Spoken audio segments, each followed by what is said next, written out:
High বন্ধুরা, তো আজকে আমরা এসেছি রুমি দিদির বাড়িতে ঘুরতে। তো জামাইবাবু আমাকে আর বোনকে নিয়ে একটা মন্দিরে ঘুরতে নিয়ে গেল।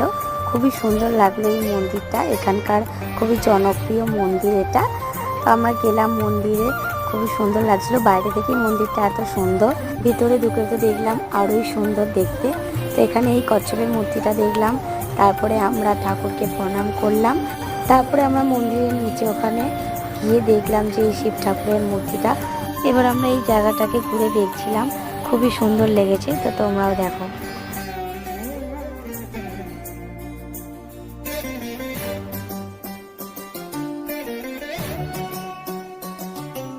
আমরা যখন মন্দিরে গেছি প্রায় মন্দিরে তো সন্ধি হয়ে গেছে।